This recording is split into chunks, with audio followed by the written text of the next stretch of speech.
And welcome. My name is Victor Oloo, and you're watching Good Morning Kenya. This is the day that we've been waiting for, a day after the presidential debate, which ended yesterday after that marathon run.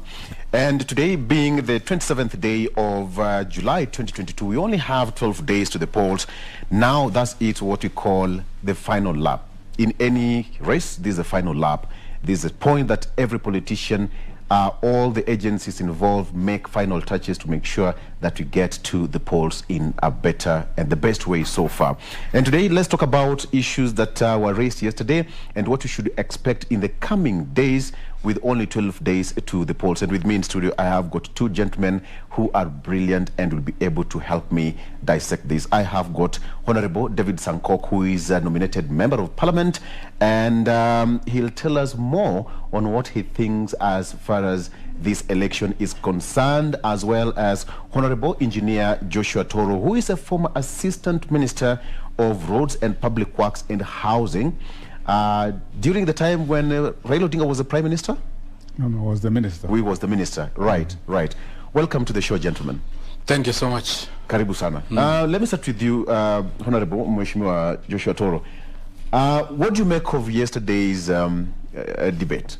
It ended, and so we want to do a quick analysis of what happened. Well, thank you very much.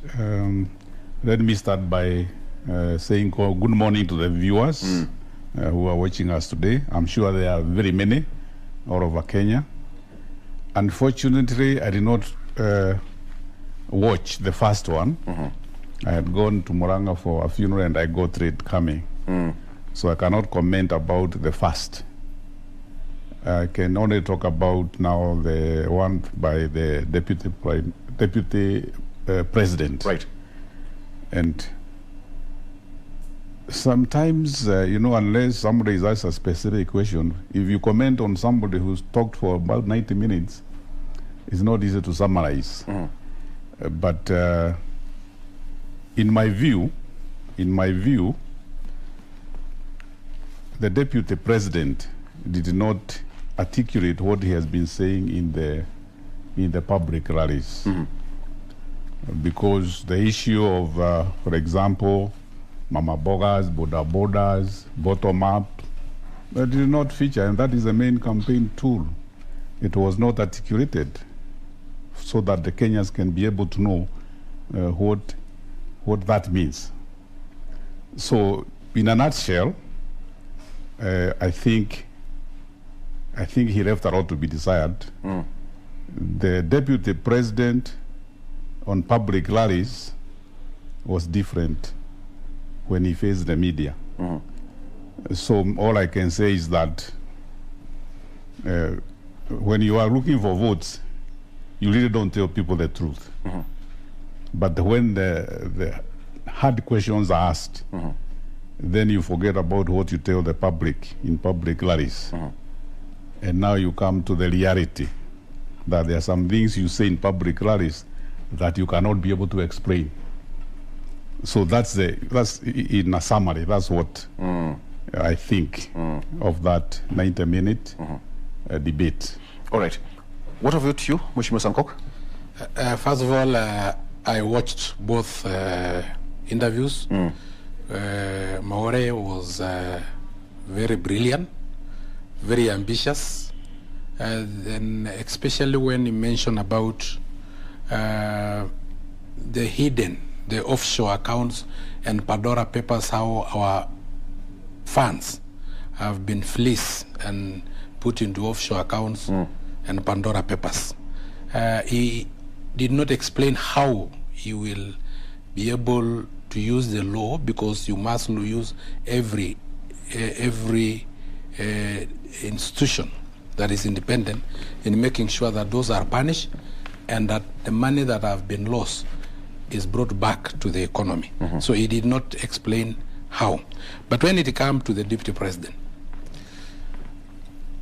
Kenyans yesterday saw a brilliant, intelligent, energetic man who can stand for a whole 90 minutes.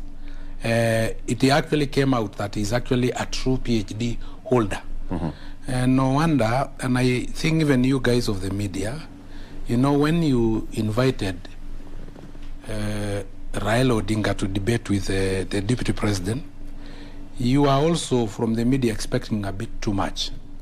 How can you match a PhD holder, very energetic and still young, to debate with somebody whose history in terms of schooling is not well known, classmate in secondary school, in university. So I think it was for people of the media expecting a bit too much, that these two characters can stand and debate on equal wavelength.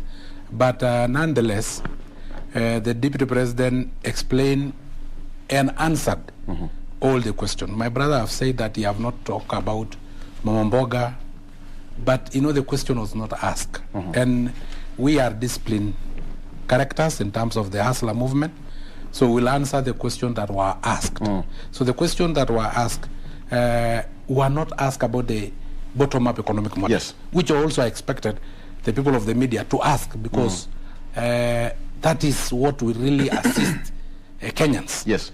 So we delved so much on Kimwarer and Aror Dam, which was well explained in terms of how much acreage does the Deputy President own, and how he acquired the acreage, and I think he perfectly answered very well. He said that I have a land from, I think, Taita Taveta, which was sold through FC loan to him by Greek cost, and the documentation are there for the media if they need to scrutinize. The agreements are there. I'm a Maasai and I'm from Narok. I know the land that he owned from Transmara, which was previously owned by Murumbi, which was sold to him. The agreements are there. We know the family that have sold that land. I think the Deputy President fell short on asking those who own land the size of Nyanza, Luo Nyanza, 6 million acres. How did you acquire them? Did you really buy them? Can we peruse the agreements? I know of Kidong Ranch, which is still in Narok, just like the Murumbi land. Kidong Ranch is 98,000 acres, but we have never been told that it was bought from this family. And where are the agreements? They lied to us that they bought from Wazungu, but to the best of my knowledge is that we fought for independence, and that the Wazungu went away, and the land that belonged to the Maasai was returned to the Maasai, not to one family, not to individuals. So when they tell us that they bought from Mzungu, I don't know any Mzungu who is a Maasai. No, I don't know. But Mheshimiwa, when you said that the Deputy President was not asked the pertinent question regarding the manifesto, the manifesto has been there. He's been talking about them in the rally. So the Mwananchi expected the hard questions that that are not in the open to be asked, so that we can get the correct answers. So either way, media was right to ask those tough questions. Yes, it is. The media was right, but I thought we should have balance. That we ask at least. In your manifesto, we have heard of an economic model. An economic model, especially in a country like ours, which is on an economic meltdown. An economic model and how it will work and how it will be different from the one that we have been using called the trickle-down economic model. I thought that would have been the first and very pertinent question. And then the other issue is that in our manifesto we are talking about hustler fund. I expected the media to ask, where do you get the hustler fund from? What is the budget line? How will you get the hustler fund? And again, as my brother have said, I will have expected the media to ask, you are talking about Mama Mboga, you are talking about Boda Boda. How do you intend to empower them? But those questions were not asked, and the Deputy President will not have answered question that was not asked. Probably you expected the debate to go a particular direction. But Mheshimiwa Joshua, the way he's saying is like the DP was given a road deal. But that's the rule of the game. Sometimes you're thrown to the deep end and you're forced to walk there. No, I think Mheshimiwa Sankok is not being honest, because he was talking about manifesto. Kwanza manifesto, this is very good. So it was not the honors of the media to ask those specific questions, because the Deputy President and Kenya Kwanza Brigade have been talking about bottom-up, Mama Mboga and all that. and about their manifesto. So when you want to talk about your manifesto, you highlight those important issues that pertain to wananchi. And as far as I'm concerned, if the Kwanza manifesto, Kenya Kwanza manifesto is truly good as they are saying, the deputy president should have articulated those key issues. And those key issues are the mama boga, the boda boda, the bottom up. Because that is the basis of the manifesto. Yes. And it was not for the media to ask those specific questions in the manifesto. It is for you, the developer of the manifesto, to say exactly those things that you think are important. Otherwise, the media would not have gone to ask very many questions about the manifesto. Yes. It was for the deputy president to highlight what is important. In any case, Victor, just an example. No, just. If you are asked, just let me finish. If you are asked what is your name, will you now tell me you come from Ranga or Kiambu, or you will say your name? Now the deputy president was asked about Kimwarer. Now, if you are asked about Kimwarer, will you talk about the bottom-up economic model, don't you or you explain finish? You know, I let you talk now. Okay. You have come back towards about Kimwarer. Okay, continue. I'm talking about the manifesto, Kenya Kwanza manifesto, and what in the public rallies you have been whipping people. The DP and the brigade have been whipping all Kenyans and Mama Bogas and about Mama Boga and Boda Boda and bottom up.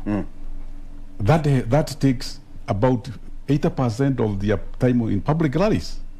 But when you come to the media, that one takes about 10% or 2%. Now, about the time, you know, I find it very amusing when Sankok portrays like he was given a rope deal in the time. He had all the time himself. When the prime minister did not go, and they would have shared all the time together. So he should be very happy that he got all the 90 minutes to say whatever he wanted to say. Otherwise, if the prime minister was there, he would have had half of the time that he had with the media. So he should be very happy that he was given 90 minutes to be able to talk. And finally, because of the length of the time, 90 minutes, he was not able to portray himself the way he has been doing in the public rallies. So I would say time was not an issue. He had all the time. And he failed to utilize those 90 minutes to convince Kenyans about the manifesto. Okay. Yes. Mheshimiwa Sankok, also take on that. First of all, I did not say that the deputy president was given a road deal in terms of time. I said the questions that were structured did not ask about the economic models that we are using, and I did not ask about what was in our manifesto. Right. And if you are disciplined, you know, there are a political side that are never disciplined. If you are disciplined, if you are asked about your name, you don't describe the school that you went to. You say your name, my name is David Ole Sankok, and then now you can ask me another question. Which school did you went to in primary?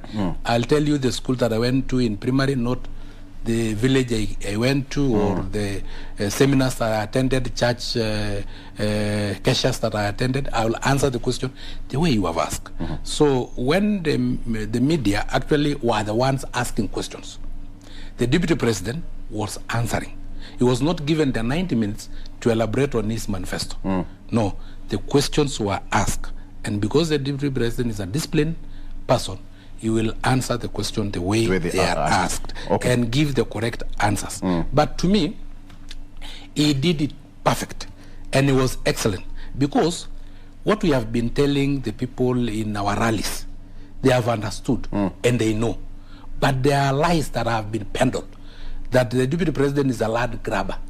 We realize that he have 2,500 acres in Taita Taveta, and another 600 acres in Transmara, that is 3,100, as compared to people who have 6 million acres, you know, and they are not explaining where they got the land from. So this lie was actually shifted now because already the Deputy President have described how he acquired the land through AFC loan, yes, and the mutation land that was actually sold to him by fraudsters, like just the way maybe you buy a car, yes, and then you find that this car was actually stolen.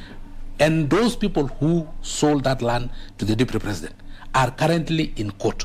The only thing that the Deputy President was punished for is that now that you have occupied the mutation land for 3 years, you have to pay the amount that which actually said was 5 million. Which actually is 5 million. Yes. All right. So that case is set aside. Now, we want the others now to tell us 98,000 acres of Taita Taveta. Okay. The 10,000 acres that are in Nairobi that are owned by one family. How did they acquire it? Where did you buy it? At what price? Because the agreement of the Deputy President that is willing to table from the land from creek to coast state even the price and when was it sold to. Before I come to you, Mheshimiwa Joshua, let me ask you, Honorable Sankok, now that Honorable Prime Minister did not attend, yes, to what value did it add to the DP's debate? Of course, to us, we had because someone would say that he was running the race all alone. We had a field day. Right. We had the whole 90 minutes. We have always been complaining that the media have been biased. You know, God works in very mysterious ways. It gave us 90 minutes of airtime. All Kenyans, millions, including my brother here, were actually watching, whether they like it or not. Even I believe the Prime Minister, wherever he was actually watching. And we had, in fact, the 90 minutes for us is enough. And it really assisted us in demystifying some myths, some lies that have been peddled against the Deputy President. So it was marvelous, and I congratulate the media. Thank you very much. If you have another 90 minutes, please give us. We will be able to take it up. Our bosses are watching. Probably they might consider that request. Honorable Joshua. Yes. Yes. Your take on that? The Prime Minister was away. He didn't attend. What's your take? First of all, to answer what Sankok is saying. Yes. You know, this campaign, and that is for the president, is not between Uhuru and Ruto. So when you focus on 6 million acres, which is not true, nobody owns 6 million acres of land, and other areas where land Did is I mention owned. anybody? No, you didn't mention I didn't. Okay. So when he bring the name of my president, no, we know. You know, there. You don't. If you see, I didn't mention anybody. No. We know what I'm talking about and what you people say. Now, when you talk about those very many acres, the person who is competing with you is not the one who owns that land. Other people are the ones who own the land. Yes. Yeah. And he should have said who. If, you know, specifically people say, you, Ruto, you own this and this and this. Yeah. Now, when you say other people own, say who they are. Because when you say that, how do Kenyans know what you're talking about? And the competition between Ruto and the Prime Minister in the question of land. Then come and say that the Prime Minister grabbed land somewhere. He owns this land. He owns so many acres.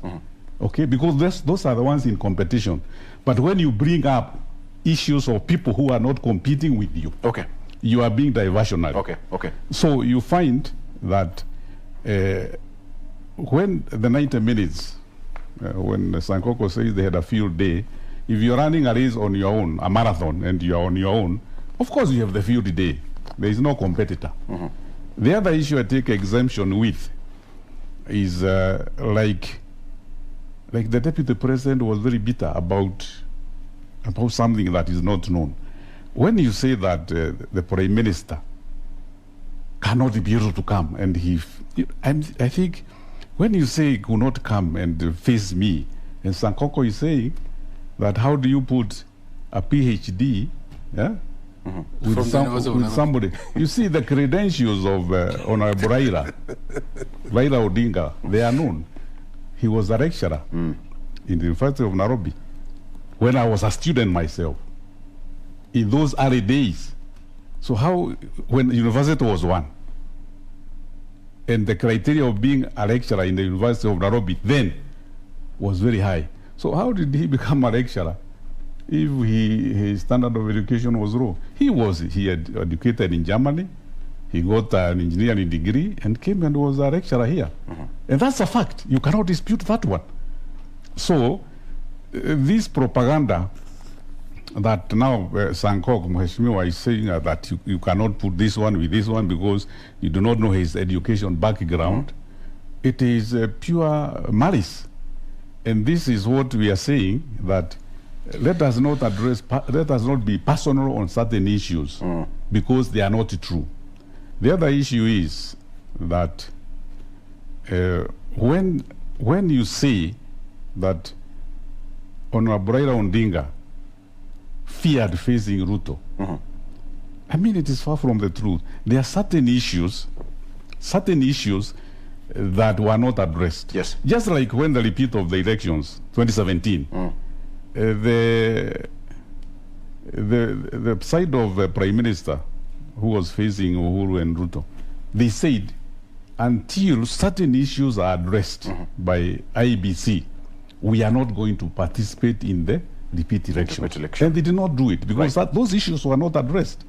Even in this debate, Prime Minister said there are certain issues I won't address before I come there. Yes. And they were not addressed.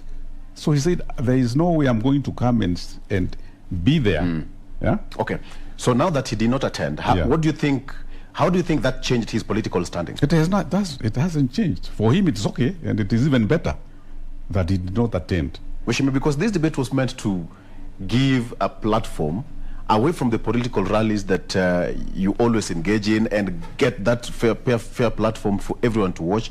Perhaps there's that question, a decided voter, Mheshimiwa Sankok, the undecided voter. Do you think it shifted to some extent? No, let me finish. Okay, in 1 minute, yes. Because you are the one who asked me that. Okay. Now, it did not shift because you need to hear the other side of the story. You know, when you are raising a race yourself, yes, and you finish, and there is somebody else who did not participate, then the best thing to say, okay, you ran the marathon, you croaked 2 hours, let us see the other one. If he came and he was to come, maybe he would do better than 2 hours. And this is the point, that people will now be waiting for the Honorable Raila Odinga now to come and say his piece. Because you see, the media was not exclusive, that since it was a presidential debate, and it is closed. The media is being addressed all the time. The Prime Minister will have time to address the media. And he has addressed the media before. Okay. And you address all the media jointly and ask and tell, even when I ask him questions, yes, that you want me answered. Honorable Sankok. First of all, let me correct my brother. I did not say that the Prime Minister did not have a degree. I said that the Deputy President is a PhD holder from the University of Nairobi, the pride of East and Central Africa, the best university north and south of Limpopo. And I said that former Prime Minister have no known classmates in secondary school and in the university. No known classmates. That is what I said. Whether you have a degree, it is for IBC to see, and for higher education to know if you have a degree. But for me, I think if I ask you about your classmates, you'll tell me. My brother here have said that he was a student when he was a lecturer. Then you have to go to Germany to look for his classmates in Germany, not in Kenya. Because he attended university in Germany. No, I said even in secondary school. So there are so many people. So, let me. No, just a bit. You had your time. Just a point of information. You had your time. A point of information. Let him finish. Just a point of information. I'll come back to you. You had your time. I'll come back to you. By the way, what did you study? Because then he was a lecturer in, I think, the School of Engineering or something like that. Yes. Was he a lecturer or a lab technician? Anyway, let's go to another issue that is very pertinent.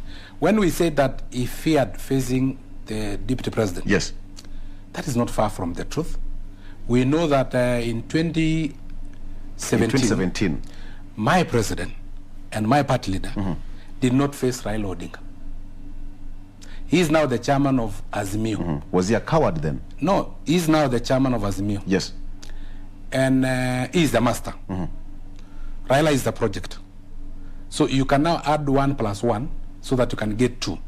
That since the chairman of Azimio, the master, did not attend the presidential debate, then may have pulled the strings and advised the project not to attend just the way he did not attend.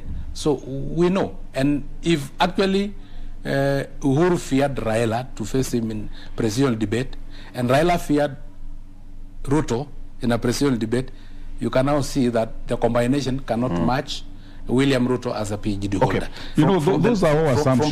From the letter which was from this. Before I forget my point. Just a minute. You let me forget my point. Professor Makau Mutua said that there were some pertinent issues and questions which are not addressed by the Presidential Debate Secretariat. Yes. That's why Honorable Raila Odinga did not attend, not that he feared Honorable Ruto. Which pertinent issues? You know,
Nairobi of Kenyatta University, and they are very good teachers. Yes. But when they go to the class, yes, yeah, they approach differently. But the topics they are teaching are the same. And then you find, out of that, one teacher is able to make students pass, to have A's, and another teacher will have 3 A's, another one 10 A's. That is basically the same with manifestos. Right. So these manifestos are talking about the same thing. All right. The teachers, one manifesto teacher is William Ruto. The other manifesto, the teacher is Honorable Raila Odinga. Those are the teachers of those manifestos. And the way they approach them, the way they are addressing the issue, same issues, is different from one teacher to the other. Okay. Allow me to take a break. And we come back, Honorable Sankok. I'll give you time to respond to that. We still have so much more to cover, but we have to pay bills as well. So let's take a break, and we come back. We are still talking about the issue of manifesto and what happened yesterday at the presidential debate. And Honorable Sankok says that the people living with disability is given a raw deal. We'll get into that when he comes back. No, I did not say that. I did not say that. Okay, we'll discuss that when you come back.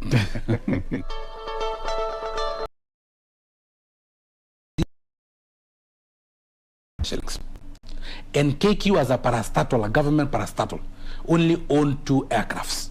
The rest are owned by leaders in government who rent those aircrafts to KQ at exorbitant prices that KQ will never make any profit. That is why KQ today is protected by law by giving them the customer base. All government officials traveling in and out of our country must use KQ. That is the customer base we have handed over to KQ. They charge very expensive. To and fro from Nairobi to Mombasa is 30,000 Kenya shillings, while private airlines like Fly 540, 748 charge 11,000, a third of what they charge. And yet KQ make losses, the rest are still afloat. Why? Because KQ is a den of corruption. KQ, aircrafts in KQ are owned by government officials hiring the aircraft at exorbitant prices that KQ will never make any profit. It end up not even paying taxes, because if you declare nil in returns or losses, you don't pay taxes. And that is why we want to change and say that the money that we have given KQ, 100 billion, what about if we decide to give 1 million Kenyans 100,000 each? Each Kenyan, 100,000 times 1 million Kenyans, that will become the 100 billion we have given KQ. And by doing that, we will have 1 million new businesses. Another person will open a saloon, another one an M-Pesa shop, another one will buy a boda boda because it is at the neighborhood of 100,000. The other one will open a kiosk. We'll have 1 million new taxpayers. We'll have 1 million new potential employers. Because if you have a saloon, you can still employ one person. If you have a nduthi, you can still give what they call a squad or something like that. So that is what our economic model is totally different from the economic model in Azimio. Our manifesto was not developed in a conference room, in a boardroom. It was developed across the country, across the 47 counties in this country, where there was enough public participation. Kenyans were asked, what do you think the government ought to prioritize in your own area? They came to Narok. We talked about hide and skin, that in Australia, the skin of a cow worth more than the meat of the cow, simply because they use the hides and skin to manufacture shoes and other leather byproducts. Unlike us, who waste 90% of our hides and skin. Victor, in Kenya, we slaughter 3 million cows yearly. We lose to drought 1 million. That translates to 4 million annually, that cows that we slaughter in Kenya. Those are the hides that we have in Kenya. Yet we import 25 million pairs of shoes annually to this country. Why? And we are wasting these hides and skin. They are eaten by hyenas and dogs. So that is what we told them when they came to Narok, for instance, or when they went to another pastoralist region. So our manifesto is different from theirs, because ours was not developed in boardrooms. It was developed by the citizens themselves. And I can go on giving example. We also went to the teachers. We also went to the healthcare workers. What do you think can be prioritized from you? We also went to persons with disabilities. And persons with disability came out. And a striking feature of persons with disability, you know, they said, we need opportunities, not sympathy. We need to be economically empowered. We don't need handouts.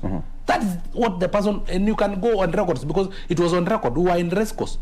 And persons with disability, around 4 of them, including, I can mention, those persons with disability leaders who said we don't need handouts.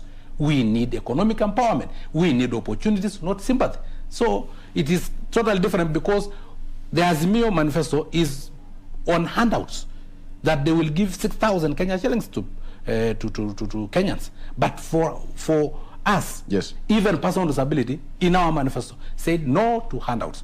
So I wonder, Victor, if persons with disability say they don't want handouts, I've given Victor, will you take the handouts? Mheshimiwa Toro, would you take the handouts? That's a question directed to me. You know, but is it true that it's a handout or an empowerment package? You know, when you talk about the manifestos, both manifestos, I said they are addressing the same issues. It's the approach that is different. Because the issue of hides and skins is covered in Azimio manifesto about the manufacture of shoes and how to utilize our hides and skins. We also talk about how to protect the pastoralists from loss of cows and how to compensate them. Manufacturing is completely addressed in Azimio manifesto. So I would like him to say, we in Kenya Kwanza, we have addressed this. It is not in Azimio manifesto. Because I say all those things are covered. They are the same. That's why I was giving a narrative of the physics book or chemistry book, yes, written by different authors, but they are covering the same thing. It's only the approach. So you cannot say that this one is superior than this one. And I have not. I'm very clear. I have not said that Azimio Manifesto is superior to Kenya Kwanza Manifesto. What I'm saying, both the manifestos are addressing the same issues in different ways. The issue of handout. You see, when you say that you can be able to help the disadvantaged people with 6,000 shillings a month, yeah, and you can be able to afford to do that, so that people can be able to, in our constitution, the basic rights of the Mwananchi is food, health, and shelter. Yes. So if you find that in Kenya there are so many people going hungry, and you identify those families, because it's household, identify those families and be able to cushion them by making sure that they are able to eat. Yes. They are able to live like other people, and you have money for that. That is not a handout. It is social welfare. Just like now, currently we have got all citizens above 70 years, they are getting 2,000. Okay? So, and you are not calling that a handout, but it's helping those people who are not able to go to work and they need to eat. Now, when you talk about 50 billion to Boda Boda, another 100 million to Mama Boga, isn't that a handout? It's also a handout. Because, yeah, it's also a handout. No. Because you're saying, you say you are going to give people 100,000. It's also a handout in a different way. But also, when you are talking about the vulnerable getting compensated, it is very different from those Azimio are saying they are going to help in business. Because the Azimio Manifesto has got those two approaches. You have the people who can work. Yes. The Juakari. Yeah. So those ones will be helped by the government, Azimio government, to get the loans. Yeah, which they will not pay for 7 years, yes, so that they can establish, and that's very clear, so that they can be able to establish that business and take off. That one is very well addressed. And then the Kenya Kwanza, apart from saying we will give Boda Bodas and whatever, they do not even address how they are going to give those people the money and on what conditions. The other issue is when you say that Azimio Manifesto was done in boardrooms, it is not true.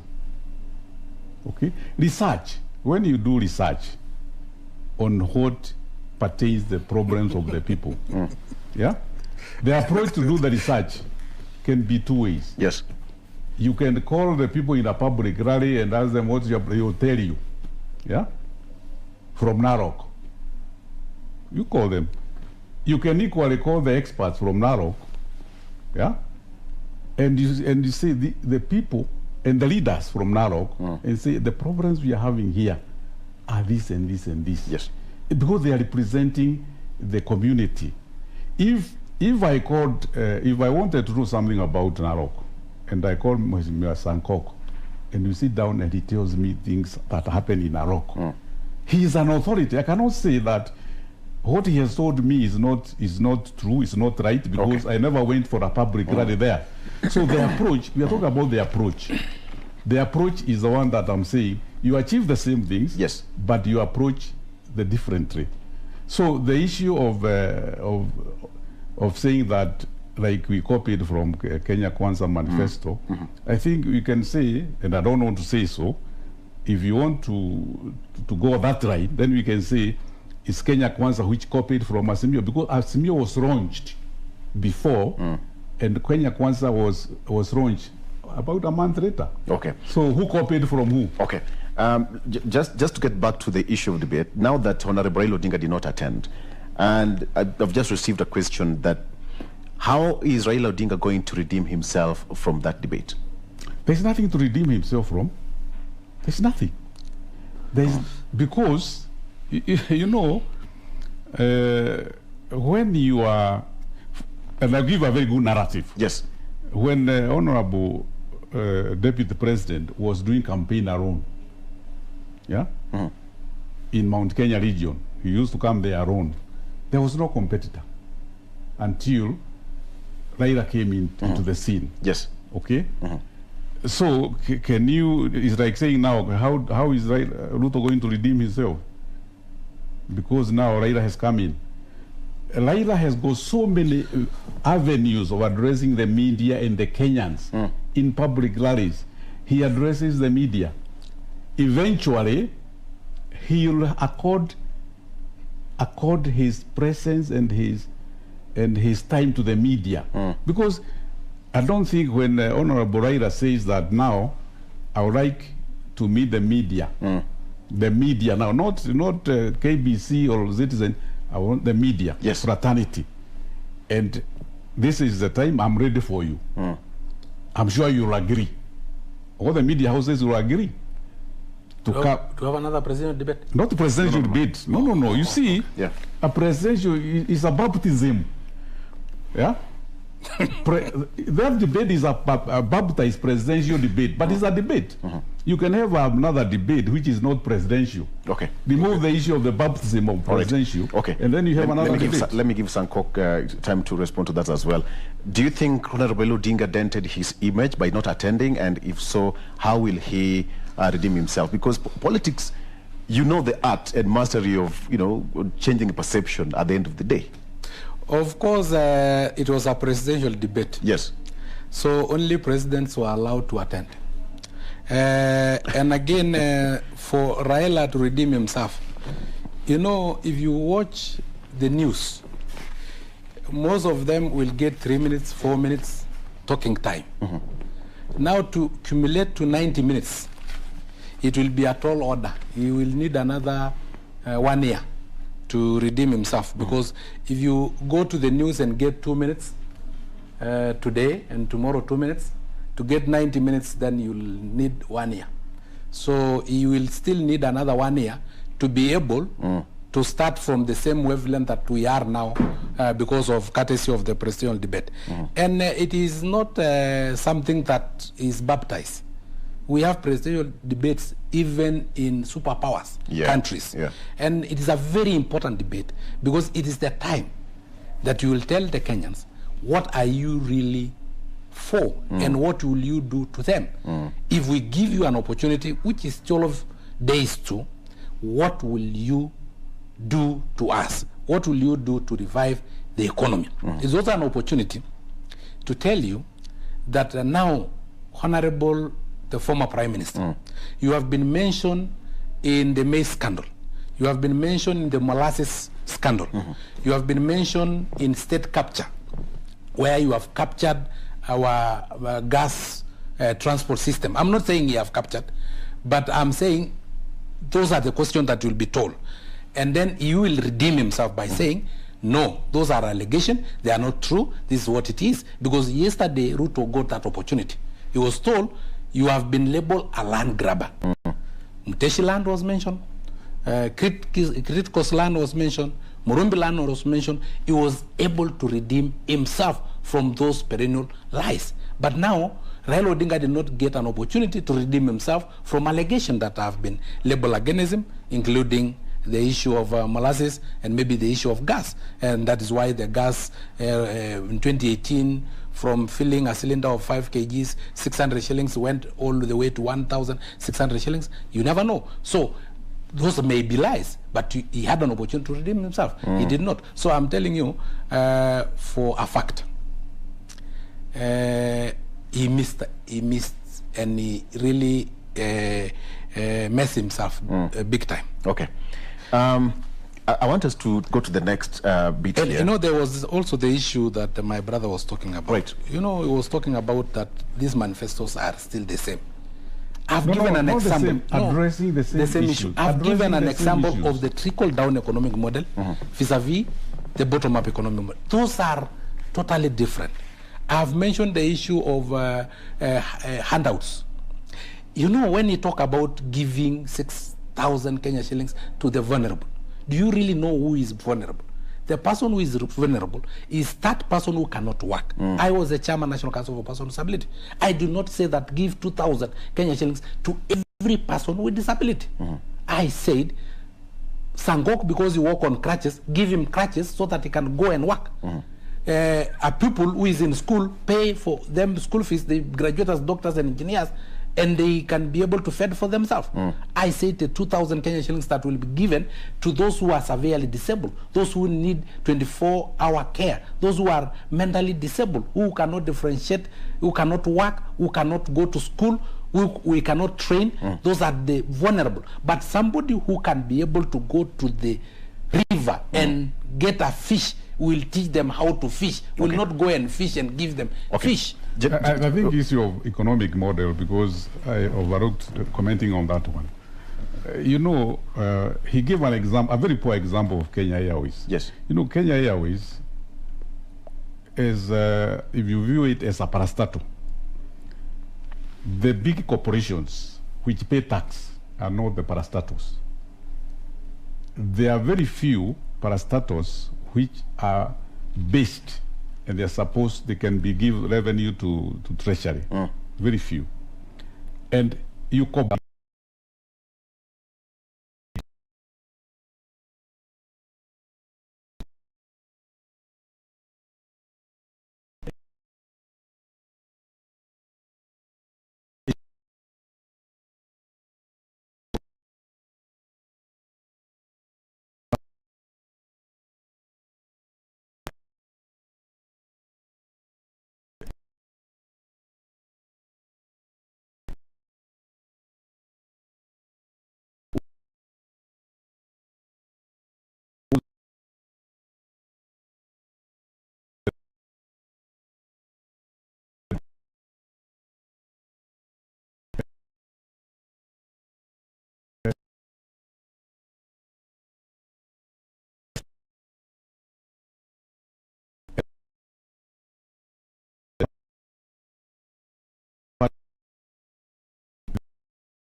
milk industry today.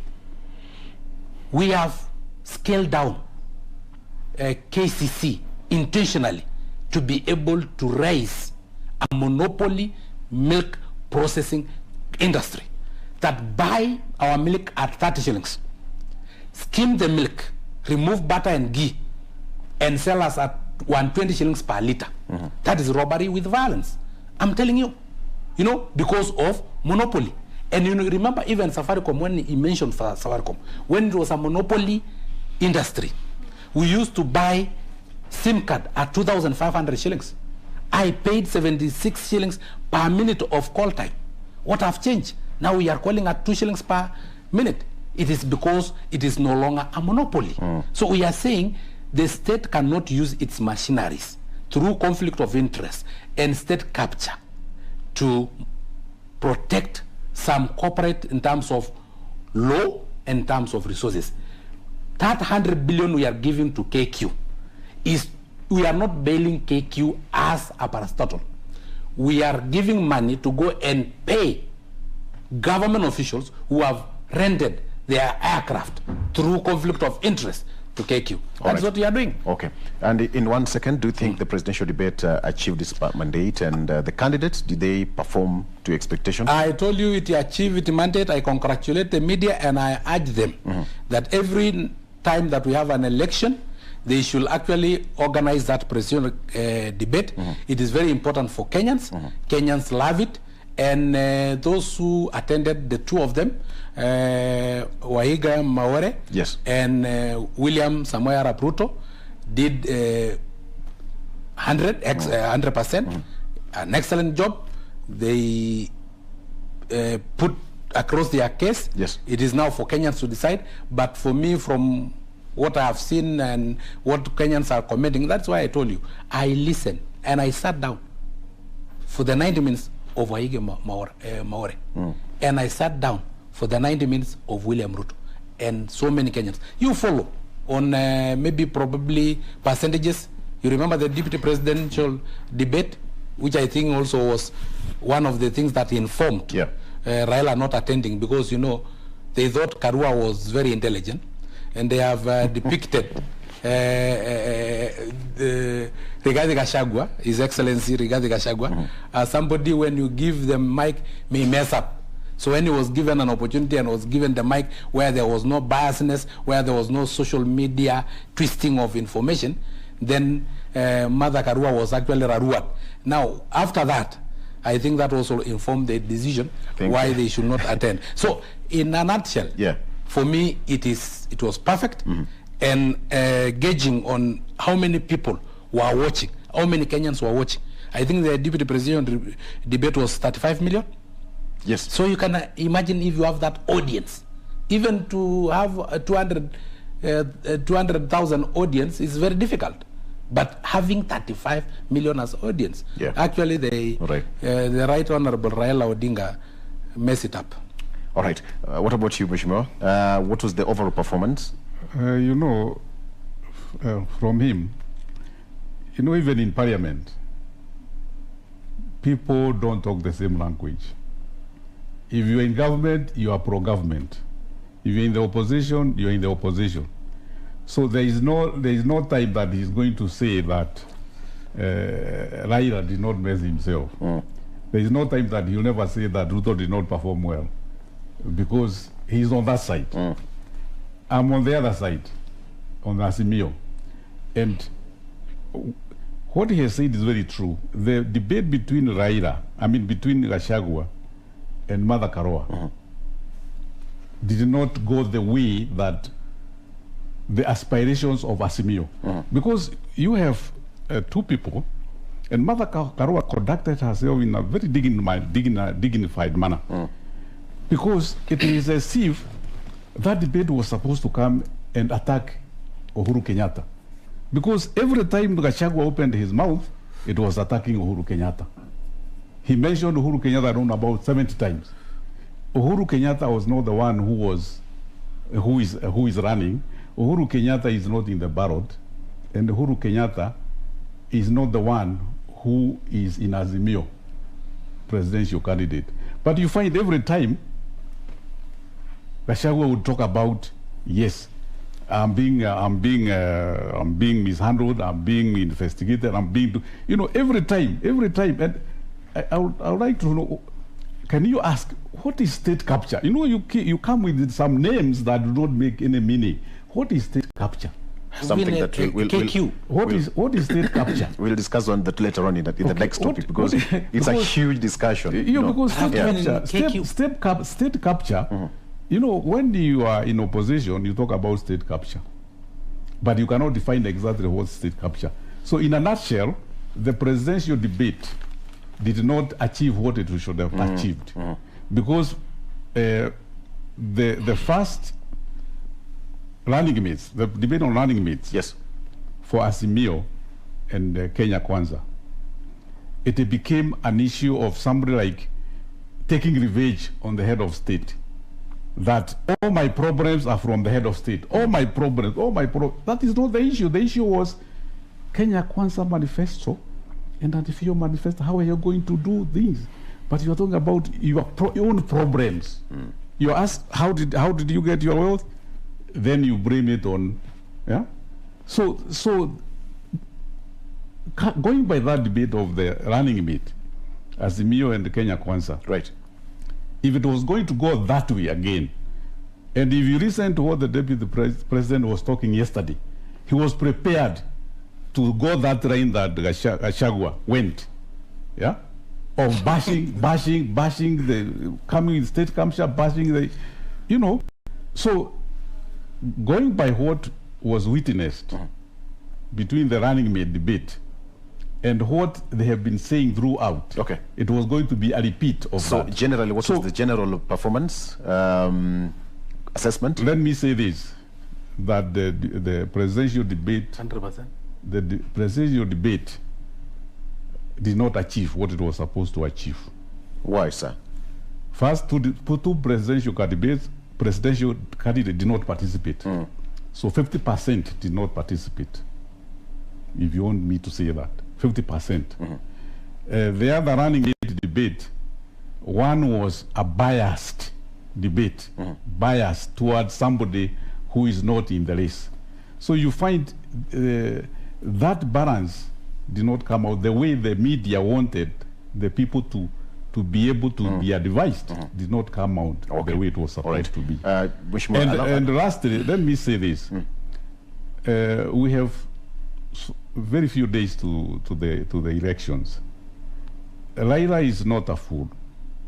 He has been this game for and they have always lost. He has, well, I'll come back to that. I'll come back to that because I want us to talk about the issue of IBC preparedness.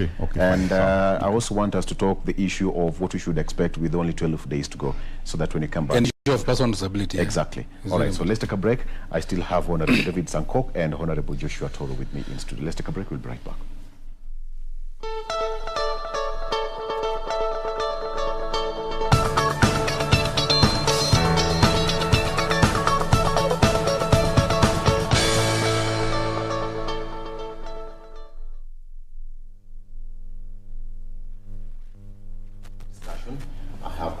Sankok and Honorable Engineer Joshua Toro. So, Honorable Sankok, before we took a break, it was now your turn. But let me ask this question. During the debate, as I go back there, majorly and hugely, we did not hear any of the presidential candidates talk about the people living with a disability. And this is something which is so close to your heart. What do you make of that? First of all, before I answer your question, I think my brother here talked about the Deputy President, that is His Excellency Rigathi Gachagua, talking about our President Uhuru Kenyatta. And I can tell him it is because Uhuru Kenyatta is the chairman of Azimio. So you cannot debate against Azimio without mentioning Uhuru Kenyatta, because he's the chairman of the Council of Azimio. And we have repeatedly asked him, please, we are competing with Raila Odinga. Ondoka kidogo ndio utupatie nafasi deal na huyu jamaa. He have refused. So as a head of state, he have refused to behave like Kibaki, where he only manages succession and did not campaign for any presidential candidate. But because Uhuru Kenyatta have decided to come and campaign for a presidential candidate, then he will have to deal with it. Now, let me come to the issue of a person with disabilities, which is very close to my heart. And I think, because I don't know where Azimio is, but for Kenya Kwanza, we had a disability charter that was signed. We sat in race course with the deputy president, the deputy our running mate, Rigathi Gachagua, and Kenya Kwanza team, including Mudavadi, Wetangula, all of them. We sat for 6 hours to discuss about what is the priority for persons with disability. And I can enumerate a few of them. The first agenda, and the first thing that we made sure that it will be in the manifesto of UDA, was the issue of what we call Agenda 101, that in representation, persons with disability need to be represented by one cabinet secretary, 2 principal secretaries, 2 members of parliament, National Assembly, 2 senators, and 94 MCAs, a woman and a man for every county. That translates to 101. That is why we call it Agenda 101. We went to the issue of education. We told the Deputy President that we no longer need special schools. We need integrated system of education. Because if I'm on a wheelchair, just make the class accessible. Just put a ramp there. I've been the chairman National Council for Persons with Disability from 2014 to 2017. I made sure that Kenya Sign Language is the 3rd official language in Kenya, examinable by Kenya National Examination Council. So all now our students have learned Kenya Sign Language. Whether they will become teachers or they become nurses, they at least understand sign language. So put children in one class, those with hearing impairment, and those who can hear, and as you talk, you can also sign, so that somebody can hear audibly and somebody else can visualize through sign language the way I'm doing right now. So we need that integrated system of education.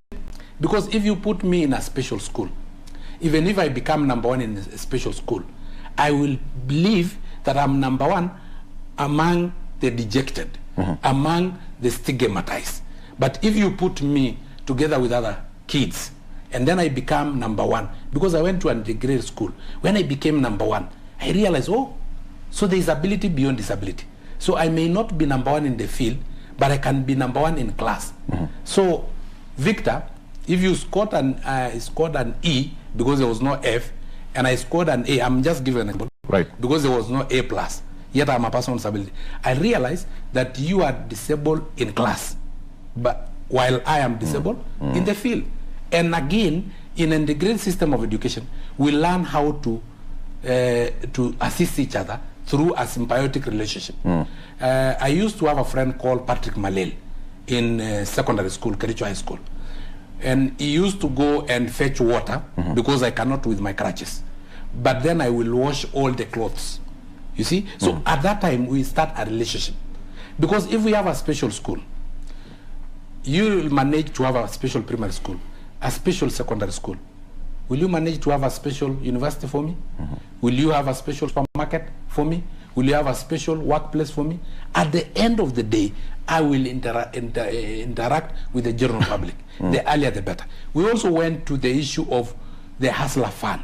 We said, out of the Hustler Fund, which the Kenya Kwanza say it's 50 billion, 10% of that Hustler Fund should go to businesses owned by persons with disability. We also went to Kenya Kwanza, in case we get a number of governors, that all marketplaces, all market stalls, 10% of market stalls should be set aside for persons with disabilities.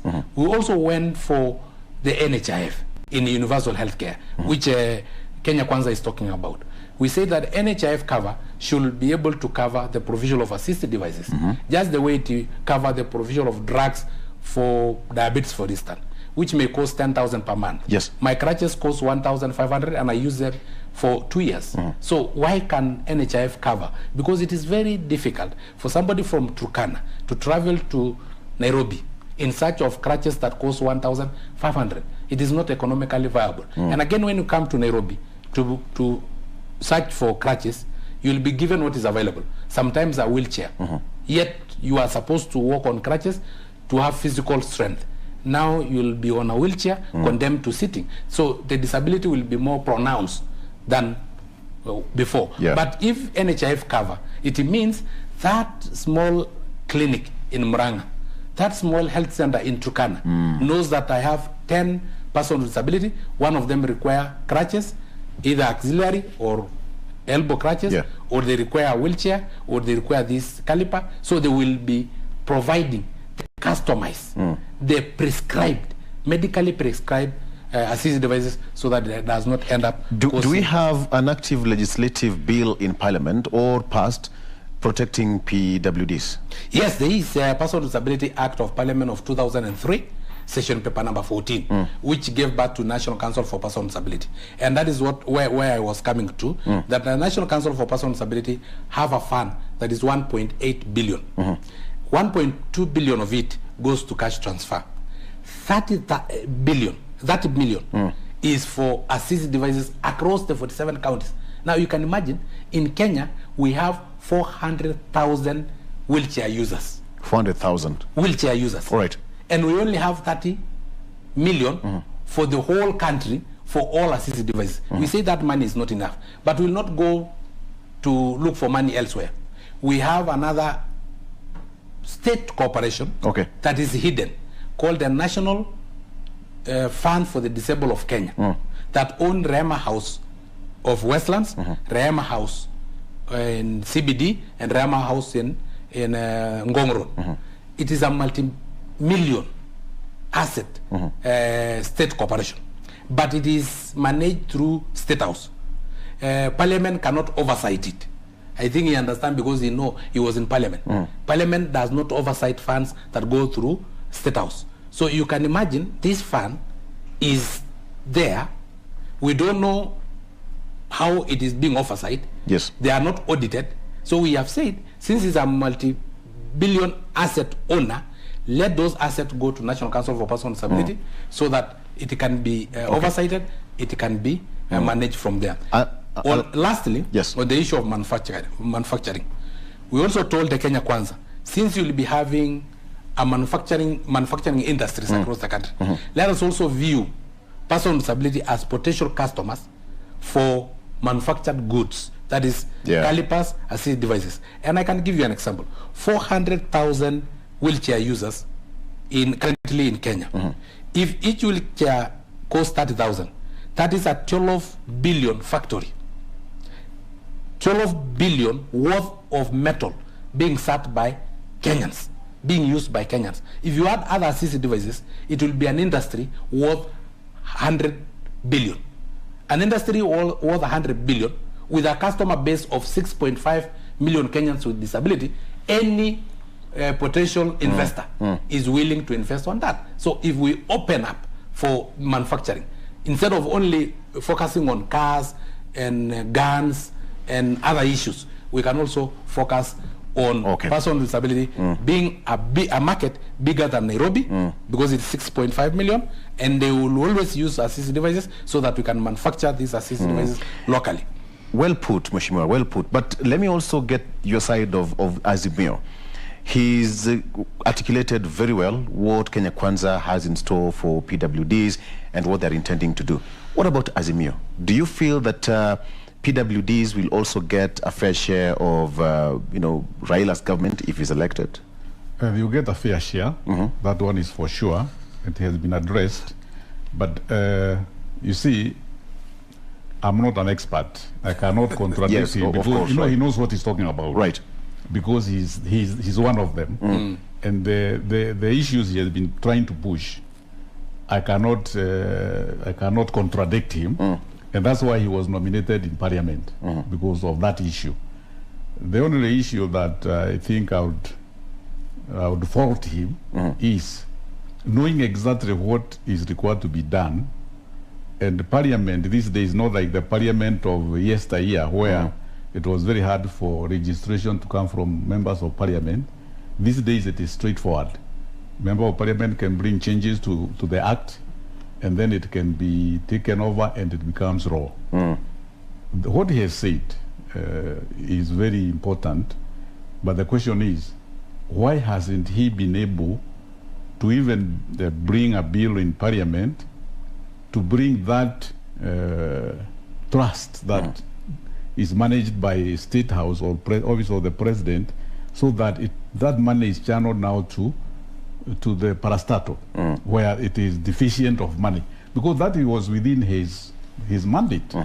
He did not have to wait until Kenya Kwanza comes to government, and if it comes to government, which I think it will not, they will have to amend the Act, because the President cannot say, now from today this money is going to be there. There has to be an Act. And that amendment, that's why I'm saying I'm faulting him, knowing exactly what is wrong. As a member of parliament who is representing the people living with disabilities, he should have been able to be active and bring a bill. If I am hearing from him that there was a bill I presented to bring this fund back to this, from this fund, which is not audited in parliament, and the bill did not go through, then I would not fault him. But now... Let me answer that one. But now, he has waited for so long, and you know exactly... I'm very happy that you know exactly what you want. Yes. You know, call the truth the truth. Yes. You know exactly what you want. Yes. And I have listened to you. And you are already in parliament for 5 years. Yes. So you have enriched yourself with so many issues. But you see, the audit, since you find that even the audit, the PIC, the PAC in parliament, they are restricted in certain areas which can be unlocked by amending certain acts. So the failure by parliament to amend certain acts is also wrong. We can also fault the parliament for not able to unlock those issues which they think... Let me answer. Okay, take it away. Yeah, no, before I answer my... Yes, okay, yeah. just an answer. Just that one. Yes, because when it comes to that particular fund, I brought 7 different questions. It's unfortunate today we are discussing about the Kenya Kwanza manifesto.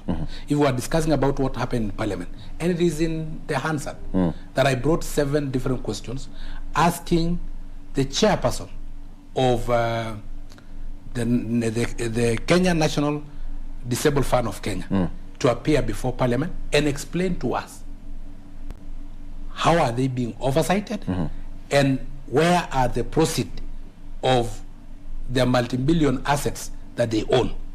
7 different ones. But it's a very sensitive matter because the chairperson of National Disabled Fund of Kenya is Christina Pratt, who is the sister to the president. You know? And it has been very tricky for us. I was nominated by Jubilee. President Uhuru Kenyatta, to be specific, who really loved me so much. But you can imagine this is his sister that I'm summoning to parliament. And I have severally done it. And it have not been forthcoming. They have not been able, they never appeared. But I have asked questions because that's the channel. Again, on the amendment of the law. Currently, if you know, and it is in the Hansard, it is in the public domain, that the Person with Disability Act of 2003 have pushed it to be amended. It is now a bill, Person with Disability Bill. And we had gone to even the 3rd reading. But because of conflict of interest again, of this particular fund, that we wanted to amalgamate it with National Council for Persons with Disability, it is in that particular bill. I think that is why the bill, after 3rd reading, it was supposed to go to Senate. I don't know where it is now. Kimunya just played with it, just around here and whatever, and it never moved to anywhere. So I have tried my level best, dear friend. I have tried. Okay, Mheshimiwa, we have got a few days to go to the polls, but then everything is, put in place by the IBC and the relevant bodies.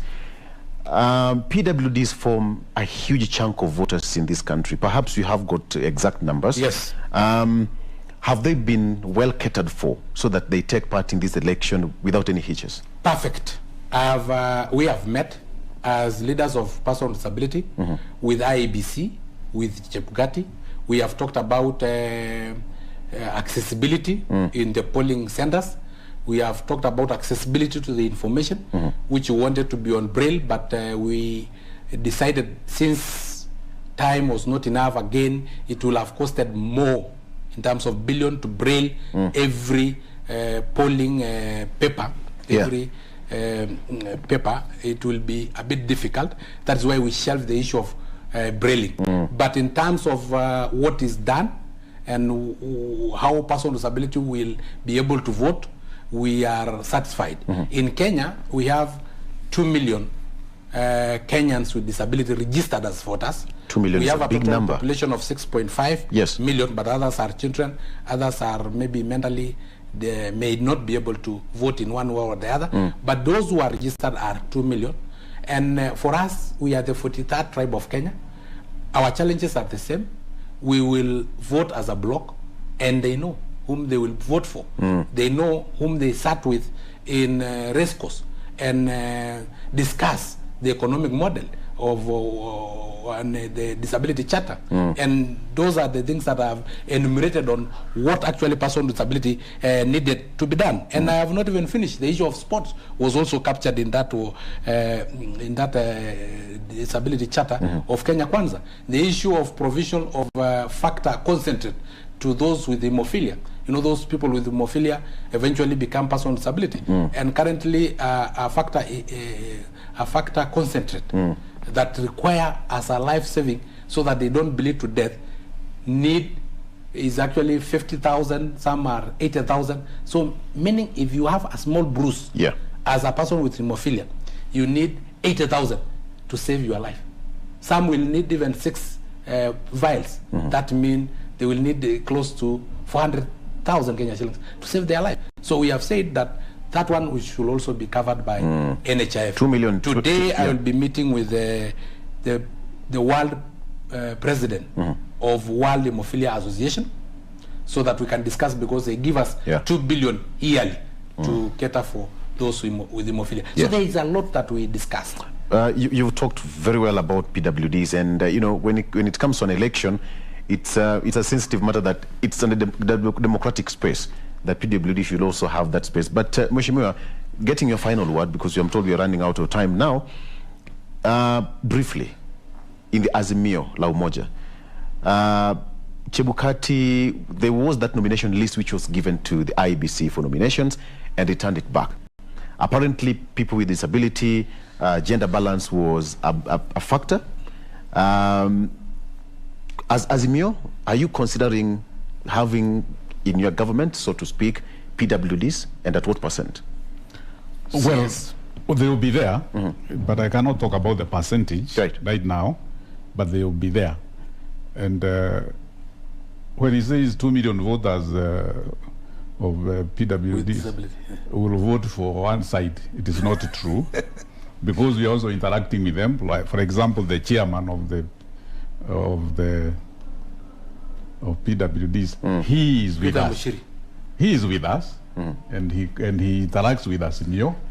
So whatever problems they have, he talks to us in Mio and the way forward. So it's not true to say that they vote as a block to one side. They will be on both sides. No, I'm saying 95%. No. Just like Kenyans, the Kenyans will not be on one side. So we are also interacting. As you know, it's not interacting with them. And they have told us exactly their problems, which are being addressed, and they will be addressed. Okay. The issue of preparedness, you know, what he's saying about preparedness for his group is also what other people are asking about, even in the other Kenyans, other citizens, whether Chebukati is prepared to carry out free and fair elections. That is still an issue that is going. Even the media also, when they call Chebukati, they are being asked those questions once again and again, but still, even the media are not satisfied. There's some things that are not right. And for me, I would not like to see something that happened in 2007, where the chairman put this country into. Can you have that as your closing remark? Yes. Yes. Where we had Nani Kevuito plunge this country into chaos by not being very prepared and making very bad comments at the end. So if Chebukati and his group are not properly prepared, we can have a problem at the end. So they need to up their game, tell Kenyans exactly what is happening. Because, for example, the case of Venezuelans who came here, it is still a dark issue. Nobody knows exactly what happened and how they came in without IBC knowing that they were coming that time and being cleared by them. And then one thing that I noted from the deputy president. Yes. And I'm very happy. Yeah, when he was asked about acceptance of the results, he says something which contradicts himself. He said he's ready to accept. And he has been telling Raila, accept when you lose. Then he said, so is there no other way? He said, yes, if I find constitutionally, if I find the results are not the way, or there are some faults, he goes to court. I can go to court. So when you go to court, it means you have not accepted the results. Okay, we are running out of time. Yeah, so it means that even himself, right. There can come a time when he cannot be able to accept results. Okay. So not being able to accept results is a constitutional matter, and that's why the Supreme Court is there. Thank you. Yes. Thank you, Mheshimiwa Sankok. 20 seconds, kindly. First of all, I want to say that we have confidence with the IBC as person with disability, 100%. We have interacted with them. They have shown us how we will access all polling stations and how we will be assisted. There are people who are ready to assist those who may need any assistance without any biasness. So we are confident with it. The other issue is that as Kenya Kwanza, we will accept the outcome of the results. We have a track record of accepting. The other side of Azimio have a track record of never accepting the outcome of the results, the outcome of election results, dating back 1997, 2007, 2013, 2017. So they have a track record. So that's why we are insisting that they should accept this time round. Lastly, person with disability, I've given you a signal. You know where your vote will be. It will be in Kenya. All right. Okay. That is a perfect way to stop that discussion. Thank you so much, gentlemen, for making it in studio, and even you as a viewer for your valid company. We had David Sankok, Honorable David Sankok, who is a nominated member of Parliament, and Honorable Engineer Joshua Toro, who is a former Assistant Minister, Roads and Public Works and Housing. That's way back when in the Grand Coalition government. No, Kibaki. Kibaki's government. The first Kibaki government. Thank you for the correction. All right. So that's where we wrap it up. Thank you so much for being a part of the show. We are taking a break, but GMK still continues after this. Good morning.